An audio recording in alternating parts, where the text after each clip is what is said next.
Donc on disait, on la reconnaît par un ictère, l'ishfnahaf la première partie par accumulation de bilirubine, les angiomes stellaires par thrombopénie, l'érythrose palmaire, l'hypocratisme digital, l'acide par les problèmes au niveau de la circulation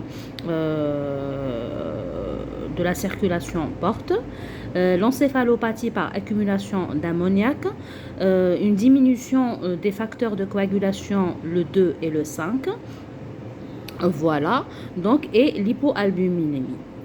Tout ça, ce sont des signes d'atteinte diffuse des hépatocytes, c'est-à-dire des cellules du foie. Donc cette atteinte diffuse qui est définie par une insuffisance hépatocellulaire, et ça, c'est les signes cliniques et biologiques. Donc ça va nous définir comme résultat une fibrose mutilante. Donc on a une fibrose qu'on a définie au départ. Donc fibrose mutilante, atteinte diffuse des hépatocytes avec une insuffisance hépatocellulaire.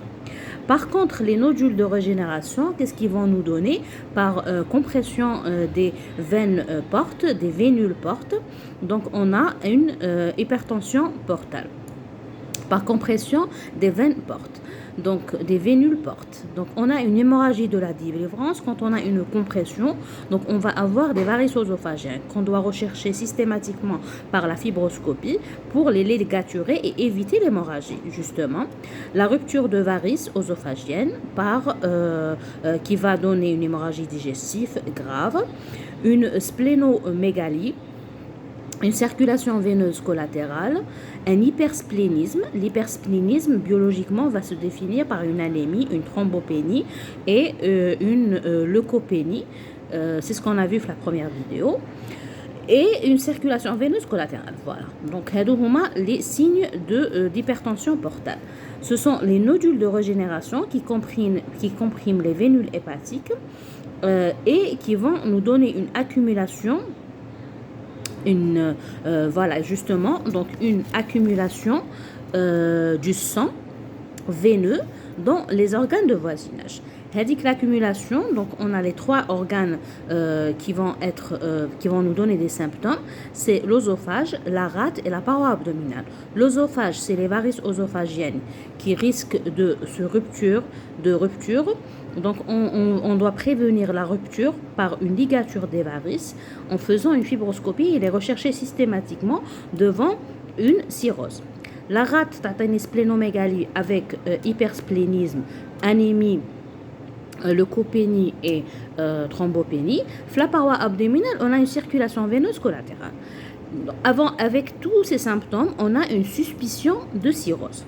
Donc, pour confirmer la cirrhose, donc tout ça, ça reste une suspicion.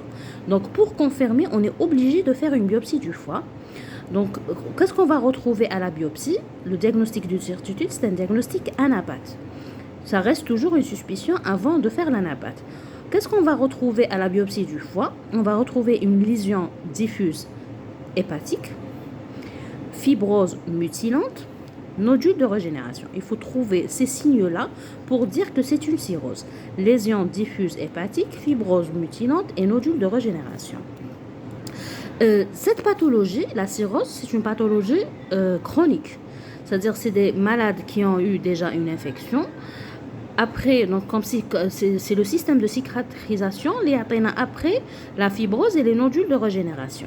Il y a des facteurs déclenchants qui déclenchent cette maladie. C'est la prise d'alcool, la prise de certains médicaments et les infections virales. Les infections virales, ce sont les hépatites. Donc ça va nous ramener le chapitre de les causes. Donc, لازم تكون عندنا une irritation chronique du foie pour avoir une cirrhose. Donc ça doit être chronique. Donc c'est une maladie chronique. Irritation chronique du foie, telles que les infections virales, l'hépatite B, l'hépatite C, l'hépatite D, certains médicaments, l'abus de l'alcool, des maladies auto-immunes, donc des maladies biliaires, une surcharge hépatique, toutes ces maladies vont nous donner une irritation chronique du foie et cette irritation va nous donner une cirrhose. Qu'est-ce qu'on doit guetter devant toute cirrhose? Les deux pathologies à rechercher systématiquement, c'est le cancer, c'est la mutation, ou là, c'est le cancer qui vient sur une cirrhose, ou là, l'hémorragie par varices œsophagiennes. Donc la fibroscopie, elle est obligatoire pour rechercher des varices. Si on trouve des varices, on est obligé de faire une ligature des varices. Le traitement proprement dit de la cirrhose, c'est la transplantation. On n'a pas un autre traitement parce que la fibrose, elle est installée, les nodules de régénération sont installés, c'est irréversible.